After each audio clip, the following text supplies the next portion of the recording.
ग्रामीण विधानसभा क्षेत्र में यदि हम जाते हैं और किसी भी योजना के बारे में बात करते हैं या दुख सुख की बात करते हैं तो फूल सिंह जी मीणा हमेशा उनके बीच में मिलते हैं। पहले 5 साल और आने वाला ये जो निकला हुआ 5 साल, इसके अंदर कोई भी दिन ऐसा नहीं रहा जो मैं यहाँ घर पे रहा हुआ हूँ।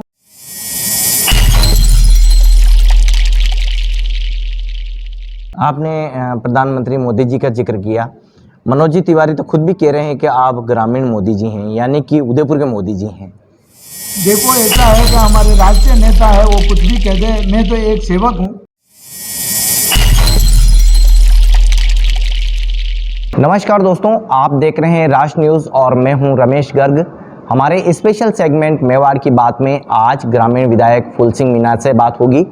मीणा जी इस चुनाव को लेकर के क्या सोचते हैं ये भी जानेंगे, लेकिन तीसरा चुनाव आप लड़ने जा रहे हैं। पार्टी आपको किस तरह से तीसरे चुनाव के लिए लिस्टेड करती है ये तो आगामी दिनों देखने को मिलेगा, लेकिन लगातार आप क्षेत्र में जाकर जनता के बीच उनकी समस्याएं सुन रहे हैं और उनके एक ऐसे हमदर्द बने हुए हैं जो अब राष्ट्रीय राजनीति में भी चर्चा का विषय बना हुआ है। सर, सबसे पहले तो दूसरा कार्यकाल ये कंप्लीट हो रहा है और सफल कार्यकाल कह सकते हैं। ग्रामीण विधानसभा क्षेत्र में यदि हम जाते हैं और किसी भी योजना के बारे में बात करते हैं या दुख सुख की बात करते हैं तो फूल सिंह जी मीणा हमेशा उनके बीच में मिलते हैं, क्या कहते हैं? तो मेरे तो 5 साल के अंदर, पहले 5 साल और आने वाला ये जो निकला हुआ 5 साल, इसके अंदर कोई भी दिन ऐसा नहीं रहा जो मैं यहाँ घर पे रहा हुआ हूँ, या तो विधानसभा में या कोई पार्टी का प्रोग्राम हो तो उसमें। बाकी मैंने फील्ड में ही मेरे 5 साल पहले निकाले। उसी की बदौलत पार्टी ने मेरे को एक मजदूरी करने वाला एक वर्कर को जो पार्टी ने सम्मान दिया, पार्टी का जितना मैं गुणगान गाऊँ उतना कम है। पार्टी मेरी माँ है। पार्टी ने मेरे को जो जिम्मेदारी दी उसमें बखूबी मैंने उसका निभाने का प्रयास किया। उन्होंने जो भी दायित्व दिया उसको बखूबी ईमानदारी से निभाने का प्रयास किया। अब जो तीसरा कार्यकाल, यानी कि यूँ कह सकते हैं तीसरा जो चुनाव आप लड़ने जा रहे हैं, जनता के बीच में आप क्या आवश्यकता अभी भी देखते हैं 2 कार्यकाल के बाद में? वास्तव में आज मेरे सबसे पहले तो मेरे पेरा फेरी के लोग जो चाहे किसी भी समाज के हो जो बसे हुए हैं वो बरसों से उनके पट्टे की इंतज़ार कर रहे हैं। पूर्व 5 साल में मैंने ये पट्टे दिलाने के लिए पार्टी को और विधानसभा में भी मैंने ये मुद्दा उठाया और पट्टे देने की स्थिति में आए, मगर सरकार बदल गई और इस सरकार ने चुनावी जो वादे किए थे कि भाई हम पेरा फेरी में जो बसे हुए लोगों को पट्टा देंगे, तो इन्होंने जो गहलोत जी ने ये कहा जरूर कि 30 नवंबर 2013 से पहले का कोई भी सबूत होगा तो उनको पट्टा देंगे, मगर आज भी वो बेचारा गरीब परिवार अपना पट्टे के लिए तरस रहा है, इंतज़ार कर रहा है। इन पट्टों के लिए मैं आते ही पहले इस समस्या का समाधान कराने के लिए पूरी ताकत लगाऊंगा। आपने प्रधानमंत्री मोदी जी का जिक्र किया। मनोज जी तिवारी तो खुद भी कह रहे हैं कि आप ग्रामीण मोदी जी हैं, यानी कि उदयपुर के मोदी जी हैं। देखो, ऐसा है कि हमारे राष्ट्रीय नेता है, वो कुछ भी कह दे, मैं तो एक सेवक हूँ। MLA मैंने, लेकिन जनता के बीच में तो पूरी पकड़ रखी हुई है। जनता ही जवाब देगी। मैं ये कह दूँ कि मैंने पकड़ रखी है तो मेरी गलतफहमी है। जनता, हर वोटर हो या कार्यकर्ता हो, वो अच्छी तरह जानता है कि मैं क्या हूँ। मेरे को कहने की ज़रूरत नहीं है और मैं कहूँगा तो वो कार्यकर्ता और आम जन का वास्तव में सम्मान नहीं होगा।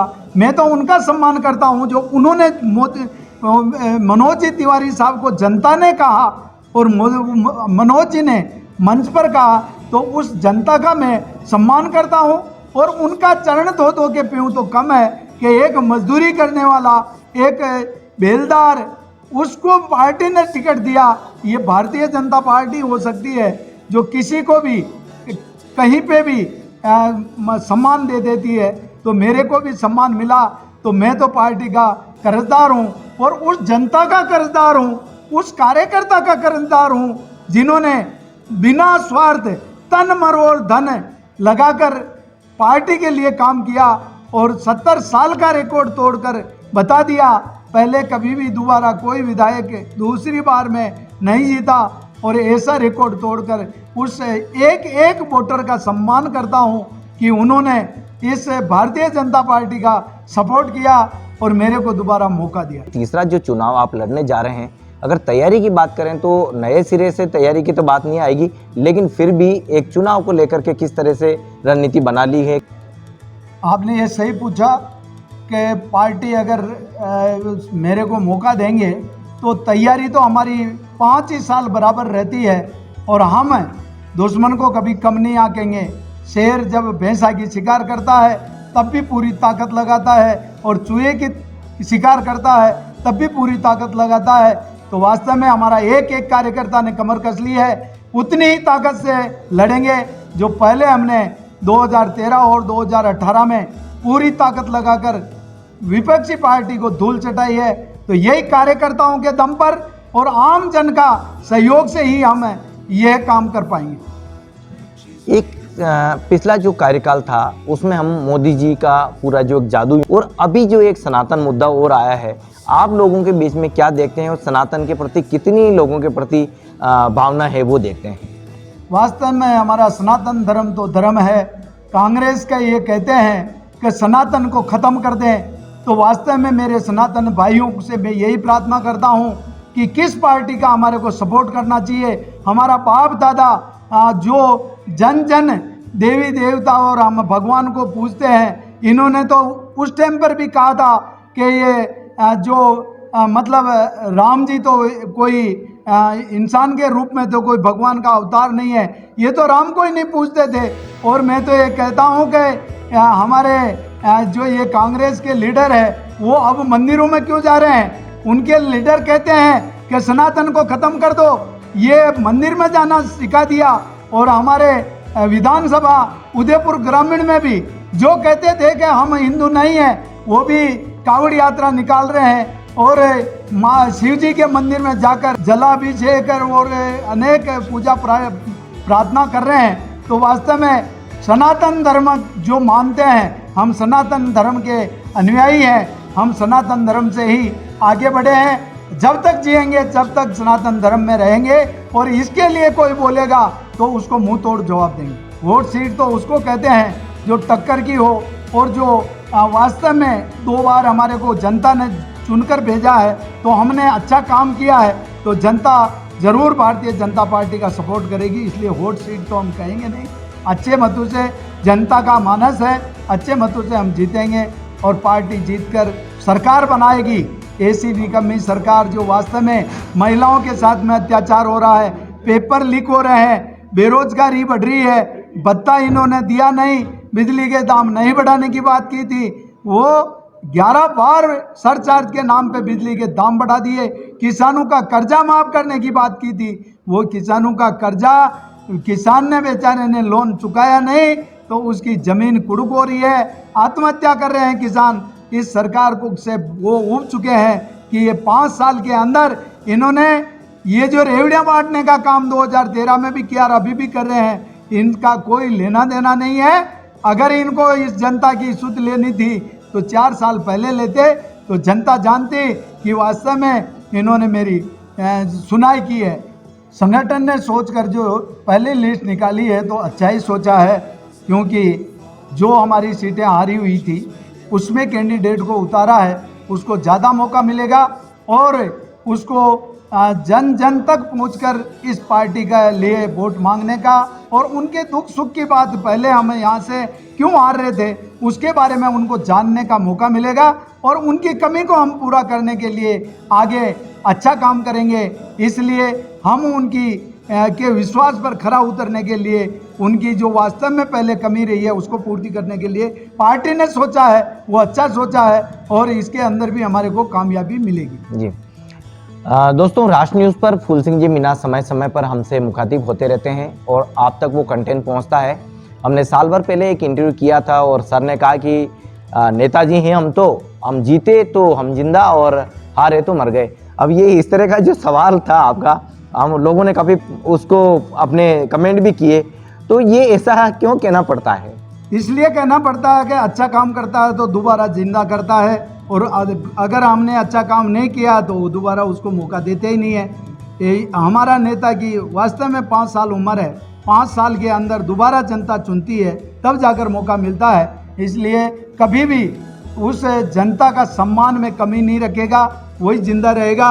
और ये समझ ले कि मैं विधायक बन गया, खुदा का फरिश्ता बन गया, तो जनता जानती है, जनता मुंह तोड़ जवाब देती है और उसको रास्ता बताती है। इसलिए कभी भी उस वोटर का वोट की कीमत कभी नहीं कम नहीं आंकनी चाहिए। एक वोट भी 1 लाख से भी उसकी कीमत लगा ही नहीं सकते हो। वही वोटर जो वास्तव में हमारे सीपी जी जोशी साहब को मुख्यमंत्री के पद से जो वंचित रख दिया, उस एक वोटर की आप अगर कीमत समझोगे तो आपको लगातार जनता, वो तो भगवान का रूप होती है, मौका देगी। मगर आप उनका कितना सम्मान करते हो, इसके ऊपर आपका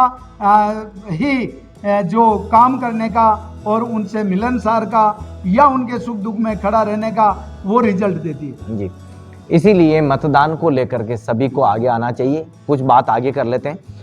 सर, राजनीति इतनी आसान नहीं होती, हालांकि जीवन में कोई काम इतने आसान नहीं होते हैं, लेकिन फूल सिंह जी मीणा को अगर हम राजनीति की बात करते हैं तो ये शॉर्ट में बात करें तो इस क्षेत्र में आना कैसे संभव हो पाया, और अब यहाँ आ गए तो कितना महसूस कर। वास्तव में मैंने तो सोचा ही नहीं था कि मैं राजनीति में आऊँगा। पार्टी ने मेरे को मौका दिया तो अच्छा लगा। सेवा करने से मन में संतुष्टि आती है, और भारतीय जनता पार्टी के इस सिंबल पर चुनाव लड़कर जो सुकून मिलता है, और जनता का जीतने के बाद में हमारी सरकार में जनता को जो काम करके दिया उसका उन्होंने मेरे को दोबारा मौका दिया।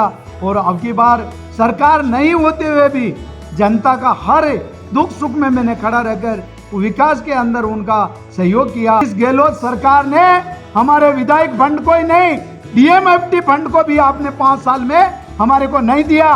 डीएमएफटी फंड के लिए भी हमारे को स्कूलों के अंदर कमरे के लिए भी रात को 10-10 बजे तक हमारे को धरना देना पड़ा। जनता जानती है, इसलिए उनको मुंह तोड़ जवाब देगी 2023 के चुनाव में। अब काउंटडाउन शुरू हो गया है, जो नई जो लिस्ट आने वाली है, क्या कहते हैं, कितना भरोसा कर रहे हैं आप?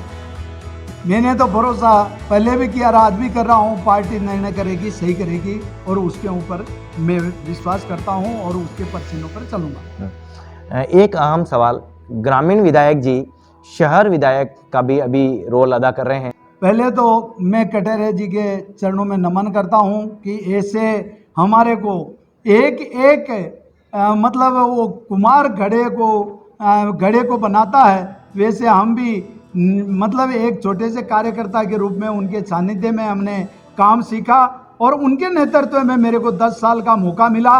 वास्तव में मेरे को काम करने का बहुत ही अनुभव मिला, और उनके पद चिन्हों पर चलने से हमारे को सुकून मिलता है। और अभी उनके जन्मदिन के लिए मैं एडवांस में उनको बधाई देता हूं, उनके चरणों में नमन करता हूं कि आपके ऐसे जन्मदिन हर वर्ष मनते रहे, और 100 साल से भी आप ज़्यादा जिए, और इस सेवक के लिए और आम जन के लिए आपका मार्गदर्शन हमें मिलता रहे। लेकिन आप इस चुनाव को कार्यकर्ताओं और अपने खुद के लिए देखते हैं कितना है, क्या मतलब किस तरह का आयोजन से कम नहीं लगता है आपको? ये हमारे घर में जो एक शादी होती है ना, उसकी तैयारी करते हैं, और वास्तव में शादी से यह चुनाव हमारा कम नहीं है। शादी जैसे लगन लिखता है तब से उसके अंदर जोश आता है, वैसे ही हमारे कार्यकर्ताओं में फुल जोश है।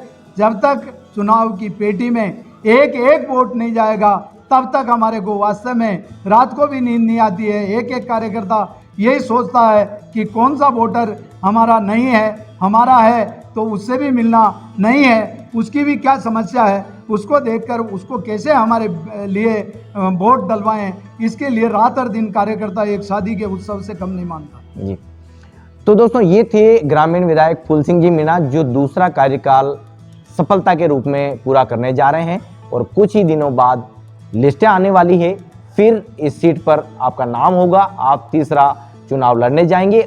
किस तरह का रोचक मुकाबला होने वाला है ये तो आने वाले दिनों की तस्वीरों से हम बता पाएंगे, लेकिन मेवाड़ की बात स्पेशल सेगमेंट में फूल सिंह जी मीणा से फिर बात होती रहेगी।